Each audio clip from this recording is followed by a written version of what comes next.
बिस्मिल्लाहिर्रहमानिर्रहीम। अस्सलाम वालेकुम वरहमतुल्लाहि वबरकातुहू। आप सब दोस्त कैसे हैं? उम्मीद करता हूँ खैरियत से होंगे। आज हम बड़े अरसे के बाद एक नई वीडियो के साथ हाजिर हैं। आज की हमारी वीडियो का उन्वान है इमाम हुसैन रज़ी अल्लाह तआला अन्हु की शहादत के असबाब कैसे पैदा हुए और यजीद को इमाम हुसैन रज़ी अल्लाह तआला अन्हु के अलावा किन किन अफराद से या किन किन सहाबा इकराम अलैहिम रिदवान से ख़तरा था, खौफ था, डर था।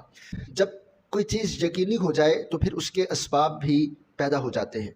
चूँकि इमाम हुसैन रज़ी अल्लाह तआला अन्हु की शहादत यकीनी थी अल्लाह की तरफ से और नबी अलैहिस्सलाम की तरफ से, इस बात को बयान किया गया। हज़रत जिब्रील ने बताया, रसूलुल्लाह सल्लल्लाहु अलैहि वसल्लम ने बताया और दीगर रिवायतों के अंदर इस चीज़ की गवाहियाँ मौजूद हैं कि इमाम हुसैन रज़ी अल्लाह तआला अन्हु को शहीद किया जाएगा। अब ये असबाब कैसे पैदा हुए?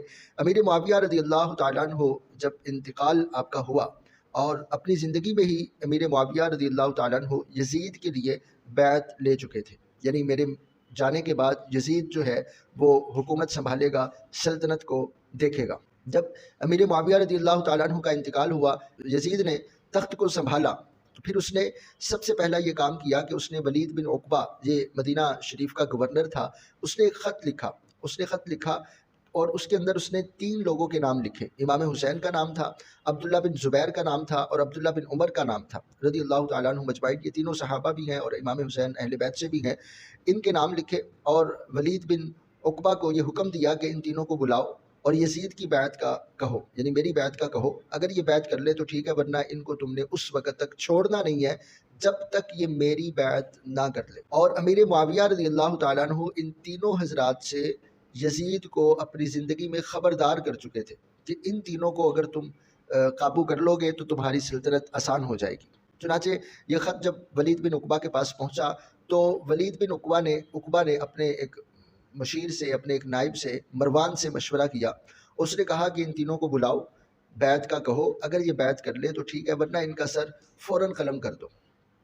ये खैर उसने मशवरा दिया था और फिर वलीद बिन उक़बा ने इमाम हुसैन रज़ी अल्लाह तआला अन्हु को बुलाया और जिस वक़्त बुलाया वो वक्त था रात का वक्त था। इमाम हुसैन अब्दुल्ला बिन ज़ुबैर के साथ गालिबन मौजूद थे। उनसे मशवरा किया कि क्या किया जाए।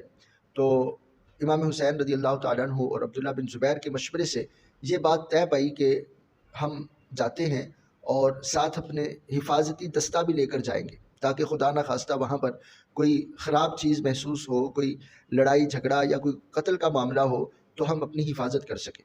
चुनांचे अब्दुल्ला बिन ज़ुबैर हिफाजती दस्ते के साथ बाहर मौजूद थे और आप गवर्नर हाउस में दाखिल हुए। आपने जाते हुए ये नसीहतें की, ये बातें बयान की कि अगर तुम मेरी आवाज़ बुलंद होती सुनो या तुम कोई ऐसी आवाज़ें सुनो जो मशकूक हो तो तुम फ़ौरन अंदर आ जाना। वलीद बिन उक़बा के पास जब गए, इमाम हुसैन रज़ी अल्लाह तआला अन्हु को अमीर मुआविया रज़ी अल्लाह तआला अन्हु की वफ़ात की खबर दी गई और साथ ही यजीद की बैत का भी कहा गया। इमाम हुसैन रज़ी अल्लाह तआला अन्हु ने अमीर मुआविया रज़ी अल्लाह तआला अन्हु के बारे में ताज़ियती कलिमात अदा किए। ताज़ियती कलिमात कहने के बाद उसके बाद जो यजीद की बैत का मामला था, आपने उस पर फरमाया कि सुबह होने दो और फिर देखेंगे, क्योंकि ये कौन सा तरीका है कि बंद कमरों के अंदर बैत ली जाए। अलल ऐलान जो है वो ऐलान किया जाए, सबके सामने ऐलान किया जाए और फिर उसके बाद हम देखेंगे बैत करनी है कि नहीं करनी। मेरे जैसा बंदा बंद कमरे के अंदर छुप कर बैत नहीं कर सकता। ये सारी गुफ्तगू हुई और आप वापस तशरीफ़ ले आए।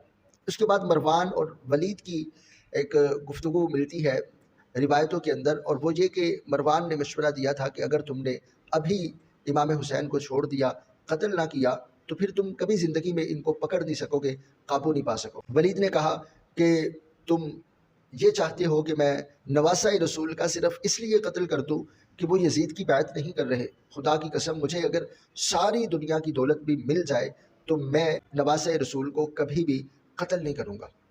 ये वलीद बिन उक़बा के दिल में कुछ ना कुछ खौफ था अल्लाह और उसके रसूल का, और मरवान ने फिर एक ज़ाहरी तौर पर कह दिया कि हाँ, तुम ठीक कहते हो कि वाकई नवासे रसूल को इस वजह से कत्ल नहीं किया जाना चाहिए।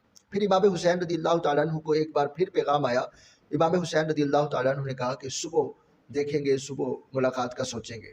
तो वलीद बिन उक़बा ने इस बात को मान लिया और जब रात हुई तो फिर इमाम हुसैन रज़ी अल्लाह तआला अन्हु ने अपने अहलो अयाल क़राबतदार जो भी आपके रुफ़क़ा थे, अज़ीज़ व क़ारिब थे, सबको इकट्ठा किया और मदीना शरीफ की तरफ आपने हिजरत फरमाई। उसके बाद अब्दुल्ला बिन ज़ुबैर भी वलीद बिन उक़बा की मुलाकात को यज़ीद की बैत के हवाले से टालते रहे, यहाँ तक कि आप भी मदीना से मक्का की तरफ रुखसत हो गए और इमाम हुसैन भी उस रात अपने आप को समेट कर सामान और अहल अयाल को मदीना शरीफ की तैयारी में मसरूफ़ हुए और रातों रात वहाँ पर रुखसत हो गए। इस दौरान ये मुलाकातें, जो गवर्नर से एक मुलाकात हुई, दूसरी दफ़ा आपने मना किया कि सुबह आएंगे, उसके बाद से लेकर मक्का शरीफ तक आपकी किन किन से मुलाकात हुई, उन अफराद ने आपको क्या क्या मशवरे दिए, ये सारी मुख्तसर गुफ्तगू आपको नई सीरीज़ के अंदर बताएंगे और इंशाअल्लाह हम आपको चंद वीडियोज़ के अंदर करबला का मुकम्मल एक खाका मुस्तनद तारीख़ के हवालों के साथ आपके सामने रखेंगे। तो आप जो दोस्त नए हैं वो चैनल को सब्सक्राइब कर लें और बेल आइकन को प्रेस कर लें। वीडियो अच्छी लगी है लाइक कर दें, शेयर कर दें और कमेंट बॉक्स में अपनी राय का इजहार ज़रूर कीजिएगा। मिलेंगे नई वीडियो में नए टॉपिक, नए उन्वान के साथ। तब तक के लिए अल्लाह हाफिज़।